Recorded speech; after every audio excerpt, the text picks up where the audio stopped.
ലോകരാജ്യങ്ങൾക്ക് തന്നെ ഇസ്രായേലിനെ മടുത്തിരിക്കുന്നു. മനുഷ്യത്വം നശിച്ച ഒരു രാജ്യത്തെ ലോകരാജ്യങ്ങൾ തന്നെ ഇപ്പോൾ കൈവിടുകയാണ്. ലോകത്തിന് തന്നെ ഒരു പുല്ലുവില പോലും നൽകാതെ ഒരു ശത്രു രാജ്യത്തിനെ ഇങ്ങനെ തകർത്ത് തരിപ്പണമാക്കുന്ന ഇസ്രായേലിൻ്റെ മനുഷ്യത്വം പൂർണ്ണമായും നശിച്ചിരിക്കുകയാണ്. അതുകൊണ്ട് ചോദിക്കാനും പറയാനും ആരുമില്ലാത്ത രീതിയിലേക്ക് കാര്യങ്ങൾ എത്തി നിൽക്കുന്ന സാഹചര്യത്തിൽ ഈ കൂട്ടക്കുരുതി ഇനി ഈ ലോകത്ത് നടക്കില്ല എന്നുറപ്പിക്കുകയാണ് ലോകരാജ്യങ്ങൾ. ഗാസയിൽ ഇസ്രായേലിന്റെ കൂട്ടക്കുരുതി തുടരുന്നതിനിടെ കടുത്ത മുന്നറിയിപ്പുമായി ലോകരാജ്യങ്ങൾ രംഗത്ത് വരുന്നു.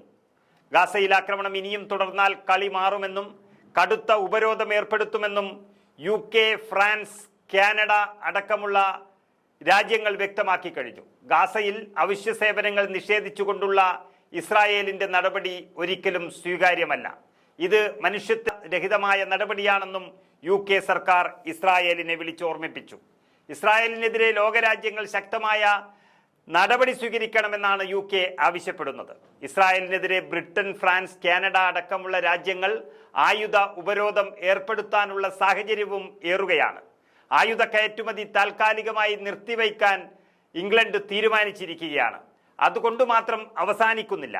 ഇക്കാര്യത്തിൽ സമഗ്രമായ നടപടി ഉണ്ടാകുമെന്നും ലോകരാജ്യങ്ങൾ അറിയിക്കുകയാണ്. ഇതൊരാവശ്യമോ അതിനുവേണ്ടിയുള്ള മുറവിളിയോ അല്ല, നിയമപരമായ കർത്തവ്യമാണെന്നും ലോകരാജ്യങ്ങൾ വ്യക്തമാക്കുകയാണ്. ഗാസയിലെ ഇസ്രായേൽ നടപടിയെ വിമർശിച്ചുകൊണ്ട് പ്രമുഖ മനുഷ്യാവകാശ സംഘടനയായ ആംനസ്റ്റിയും രംഗത്ത് വന്നിട്ടുണ്ട്. ഒരിക്കലും അംഗീകരിക്കാൻ കഴിയില്ല എന്ന് അത് ഉറപ്പിച്ചു പറയുന്നു. ഗാസയിലെ ജനങ്ങൾ 80 ദിവസത്തോളം പട്ടിണി കിടന്നു എന്നറിയുമ്പോൾ അത്രയും വലിയൊരു സംഭവം ഈ ലോകത്ത് ആദ്യമായി എന്ന് വേണം കരുതാൻ.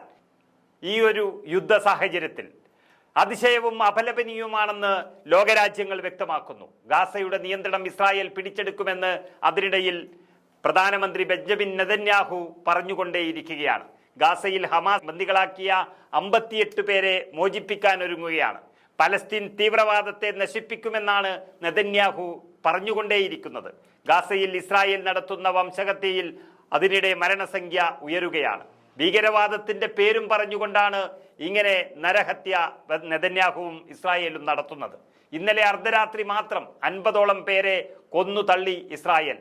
ഇന്ത്യയും പാകിസ്ഥാനും പ്രശ്നമുണ്ടായപ്പോൾ നമുക്കറിയാം എത്ര പ്രകോപനമുണ്ടായിട്ടും ഇന്ത്യ എന്ന രാജ്യം ഭീകരവാദികളെയല്ലാതെ ഒരു സാധാരണ മനുഷ്യനെയും കൊന്നിട്ടില്ല. പക്ഷേ ഇസ്രായേൽ ആകട്ടെ ഭീകരവാദത്തിന്റെ പേരും പറഞ്ഞ് പാവങ്ങളെയാണ് കൊന്നൊടുക്കുന്നത്. പിഞ്ചു കുഞ്ഞുങ്ങളെയും സ്ത്രീകളെയും ഒക്കെ പട്ടിണിക്കിടുകയും കൊന്നു തള്ളുകയും ചെയ്യുന്ന ഇസ്രായേലിന്റെ മൃഗീയത ഇനിയും കണ്ടു നിൽക്കാനാവില്ല എന്ന് ഉറപ്പിച്ചു പറയുകയാണ് ലോകരാജ്യങ്ങൾ. അലമുട്ടിയാൽ ചേരയും കടിക്കുമെന്ന് ലോകരാഷ്ട്രങ്ങൾ ഉറപ്പിക്കുമ്പോൾ ഒരുപക്ഷെ ഇസ്രായേലിന്റെ പതനവും വിദൂരമല്ല എന്നുറപ്പിക്കാം.